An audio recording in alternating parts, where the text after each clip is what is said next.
여러분과 동행하며 주님과 또한 주님 안에 승리하는 복된 하루가 되시기를 간절히 축원을 드립니다. 10계명의 첫 번째 계명이 뭔 줄 기억하시죠? 나 외에 다른 신을 섬기지 말라 라는 말씀입니다. 두 번째 계명은 뭡니까? 두 번째 계명은 너를 위하여 새긴 우상들을 만들지 말고 그들에게 절하지 말라라는 것이 하나님께서 주신 계명들이었습니다. 물론 그 10계명 안에는 10가지의 계명 안에는 하나님에 대한 계명도 있지만 또한 이웃과 사람들에 대한 그런 계명도 있습니다. 가족들에 대한 계명도 있습니다. 이 계명을 주신 이유는 뭘까요? 우리는 이 계명들을 하나님을 명령들을 잘 지키는 것, 우리는 이 지키는 것에만 사실은 포커스가 맞춰져 있는데 사실 이 계명을 주신 이유는 하나님께서 이 계명들을 잘 지켜 행하면 내가 너희에게 복을 주겠다라는 말씀이거든. 물론 복이 목적은 아니지만 먼저 하나님을 향한 신실한 믿음과 또한 하나님께서 주신 말씀들을 순종하며 나아가면 그 말씀에 따라 살아가면 하나님께서 당연히 그 안에 주실 복들을 많이 준비하고 있다 혹은 또 주시길 원하신다라는 말씀인데 반대로 이 명령과 말씀을 잘 지켜 행하지 않으면 그럼 뭐가 있다는 말씀입니까?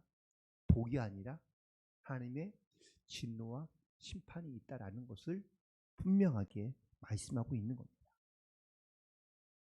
이스라엘 백성들이 이렇게 하나님의 말씀과 명령을 잘 지켜 행하고 또한 그들에게 복 주시기를 원하시는 하나님이 그래서 분명하게 말씀하신 것은 절대 하나님 외에 나 외에 다른 신을 섬기지 말라. 절대 우상을 만들어서 스스로 섬기지 말라. 라는 계명을 주셨는데 이스라엘 백성들이 지금 어떻습니까? 하나님만 섬기는 것이 아니라 하나님도 섬기고 있고 그리고 스스로 우상을 만들어서 바로 그 우상을 섬기고 있는 것을 하나님께서는 이스라엘 백성들 가운데 미가 선지자를 통하여 책망하고 계신 겁니다. 오늘 본문에 있는 이 말씀 속에 중요한 말씀이 하나 있죠. 성탄절이 지난주 얼마 안 됐지만 성탄절에 늘 사용하는 말씀 중에 하나입니다. 2절에 있는 말씀인데 베들레헴 에브라다야 너는 유다 족속 중에 작을지라도 이스라엘을 다스리는 자가 내게서 나올 것이라. 그런 근본의 상고에 또한 영원에 있다고 말씀하고 있습니다. 결국 이 베들레헴은 작은 도시였지만 지금 우리는 아주 잘 알고 있는 그런 유명한 지명이 있는 그러한 마을이 되고 말았습니다. 예수님이 태어났기 때문이죠.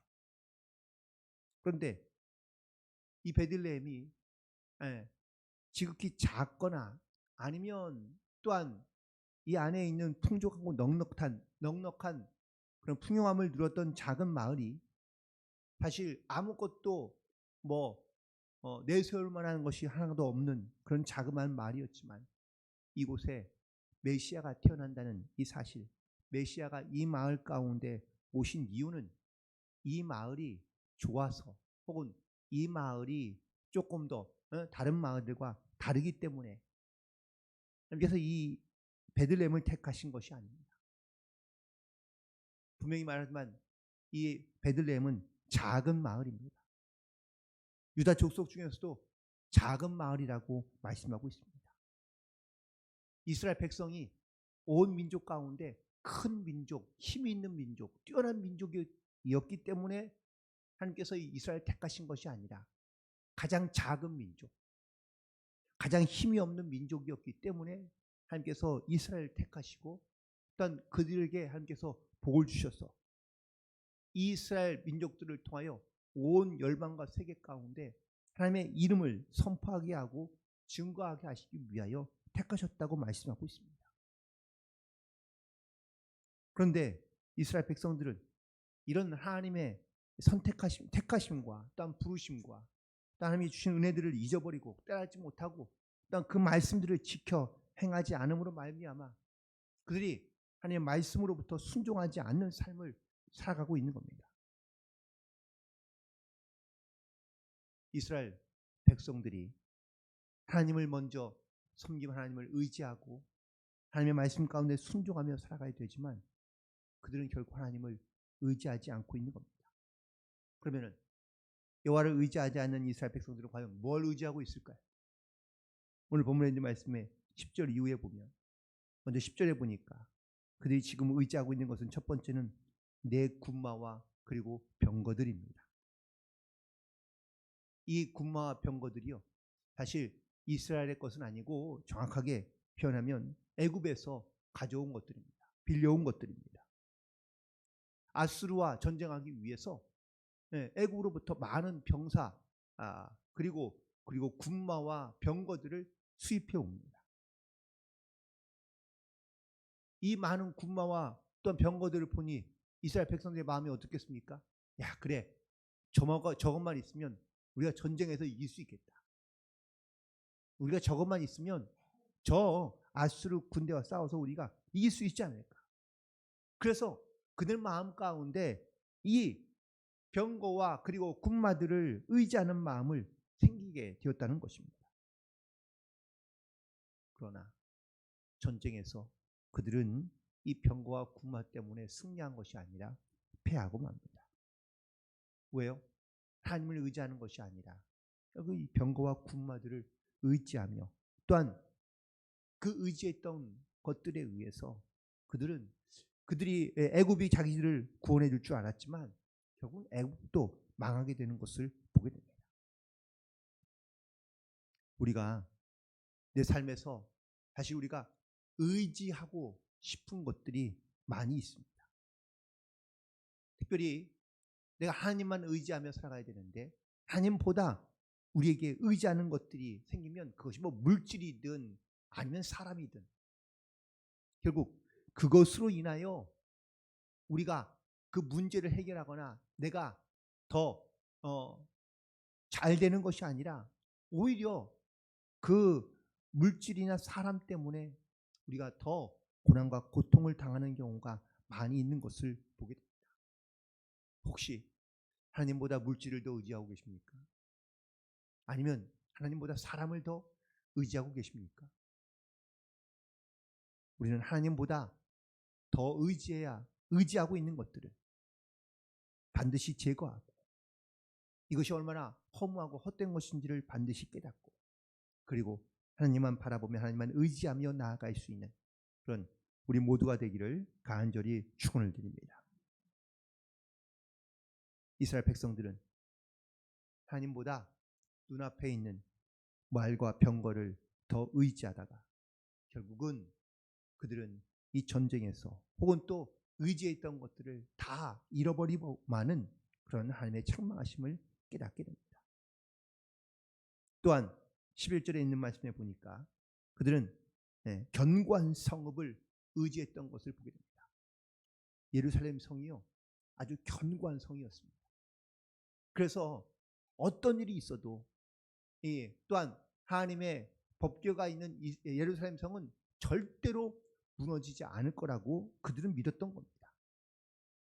돌을 쌓고 또 쌓아서 만든 이 견고한 성 예루살렘은 절대로 요새 같아서 무너지지 않을 것이라고 그들은 생각했는데 결국 이 예루살렘 성도 무너지고 말게 되는 것을 보게 됩니다. 하나님을 의지하지 않고 우리는 세상에 더 강하고 견고한 성들을 만들어 그 안에 들어가 있으면 또한 그 안에 피신해 있으면 아무런 일이 없을 것처럼 우리는 생각하지만 아니요.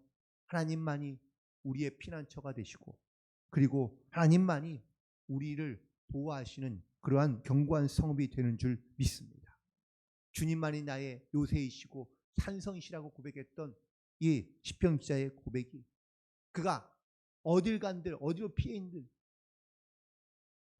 하나님의 보호하심이 없으면 헛된 것이라는 것을 깨달았기 때문인 것을 우리는 반드시 기억하고 하나님만 의지하며 주님이 나의 피난처가 되심을 믿음으로 고백하며 하나님만 찾고 구함으로 말미암아 하나님 안에 이 평안함과 또한 하나님이 주시는 그런 평온함을 누리며 살아갈 수 있는 복된 성도들 되시기를 간절히 축원을 드립니다. 또한 하나님만 의지하지 않는 이스라엘 백성들의 모습의 또 하나의 모습은 바로 12절에 있는 말씀입니다. 그들은 복수가를 찾거나 점쟁이를 찾고 있는 것을 보게 됩니다. 하나님 말고 하나님과 비슷한, 아니 비스무리한, 그래서 사람에게 조금 더 직접적으로 뭔가를 제시해 줄 수 있는 사람들을 많은 사람들이 찾고 있다라는 것이죠. 하나님이 가장 싫어하는 행위 중에 하나가 바로 하나님 말고 이렇게 미신을 행하는 사람들, 주문을 외우는 사람들, 거짓 어떤 이러한 환상과 예언을 통하여 말하는 사람들을 많은 사람들이 찾아가거나 또한 거기에 빠져서 하나님을 멀리하며 그리고 하나님의 말씀에 귀를 기울이지 않는 이스라엘 백성들, 하나님께서 이 모든 것들을 다 끊어버리겠다고 말씀하고 있습니다. 가끔 하나님을 믿으면서도 사실 이런 주술적인 신앙을 버리지 못하고 살아가는 분들이 사실은 종종 있습니다. 천주교를 믿는 사람들을 가만히 보면 뭐 마리아 상도 갖다 놓고 그림도 뭐 이것저것 다 갖다 놓고 있는데, 갖다 놓는 이유는 왠지 저걸 갖다 놓으면 복을 줄 것 같고 저게 있어야 마치 자기가 좀 거룩해지는 것 같아. 그러면은 뭐 몸에 부적을 갖고 집집마다 붙이는 사람과 뭐가 다릅니까? 하나님은 어떤 모양이나 형상도 새기지 말고 또한 그것을 섬기지 말라고 말씀하고 있습니다. 물론 보이지 않는 하나님을 믿는다는 것이 사실 그렇게 쉬운 일은 아닐 수 있습니다. 하지만 그에 비슷한 형상을 만들었고 우리가 그것으로 말미암아 마음의 평안을 누리거나 아니면 어떠한 어떤 기쁨과 소망을 얻으려 한다면 이것이 바로 우상을 섬기는 것과 다르지 않는 행위라는 것을 우리는 반드시 기억하고, 그래서 우리는 내게 주신 하나님의 말씀 또한 보이진 않지만 주께서 주시는 그 확실한 믿음과 또한 믿음의 고백을 가지고 우리가 하나님 앞에 나아가며 또한 그 믿음의 증거들을 가지고 우리가 믿음 안에서 기쁨으로 감사함으로 결단하여 살아갈 수 있는 그런 저와 여러분이 되기를 간절히 축원을 드립니다. 그리고 여기들은 만들어둔 우상은 바로 14절에 보니까 주상과 그리고 아세라 목상들이 등장하고 있는데요. 그들은 집집마다 이런 주상과 아세라 목상들을 만들어 놓고 그들 가운데 항상 절을 하며 혹은 또 기도했던 이유는 바로 이 아세라 목상이나 주상들이 자기들을 지키고 보호하며 복을 줄 것이라고 생각하기 때문입니다. 우리는 하나님보다 물질을 더 사랑하며 더 섬기며 또한 나에게 다가올 복을, 나에게 주실 복을 더 많이 의지함으로 살아가는 이러한 어리석음 가운데 살아갔던 것, 이게 바로 이스라엘 백성들의 영적인 모습인데, 실제로 우리가 삶에서 우리가 정말 하나님을 향한 온전한 믿음으로 물론 살아가긴 하지만 그보다 더 하나님보다 더 믿음보다 더 내게 주실 어떤 물질적인 축복과 또한 그 물질의 채물의 복을 우리가 더 깊이 있게 바라고 원하며 또한 그런 소망을 가지고 우리가 하나님을 믿는다면 그 영적으로 잘못된 부분을 가지고 나아갈 수밖에 없다는 것을 말하고 있습니다. 하나님은 15절에서 분명히 말씀하십니다. 내가 또 진노와 분노로 순종하지 아니한 나라에 갚으리라. 이 나라는 이스라엘 백성들을 말하고 있는 겁니다. 사랑하는 성도 여러분, 우리가 마음 가운데 하나님보다 혹시 더 의지하고 있는 것 있습니까? 하나님보다 사람을 더 의지하거나 물질을 더 의지하거나 아니면 나에게 복 줄 만한 것들을 우리가 더 의지하며 우리가 하나님 말씀보다 또한 하나님의 그 은혜와 그 사랑 가운데 우리가 살고 있으면서도 우리는 또 다른 것을 기대하며 바라는 마음을 가지고 살고 있는 것은 아니지. 예수님도 분명히 말씀하시기를 하나님과 재물을 겸하여 섬길 수 없다고 말씀하고 계십니다. 내 인생의 평강과 안전이 어떤 물질이나 어떤 능력이나 아니면 또한 나를 보호하고 지키는 것이 나를 감싸고 있는 수많은 그런 어떤 것들이 아니라 오직 하나님만이 나의 피난처가 되시고 나의 공급자가 되시는 그 하나님만이 나에게 주시는 이 평안과 또한 소망과 믿음을 가지고 우리가 하나님 앞에 나아가는 복된 성도들 되기를 간절히 소망합니다. 만약 하나님보다 더 의지하는 것이 있다면 반드시 제거해야 될 줄로 믿습니다. 그리고 내 삶의 진정한 주인 되신 그 하나님을 섬김으로 또한 말씀 가운데 순종합니다.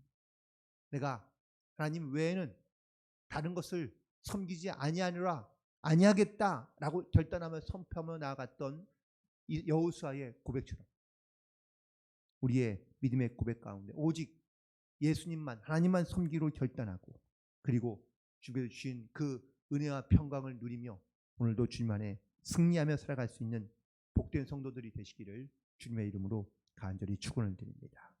기도하시겠습니다.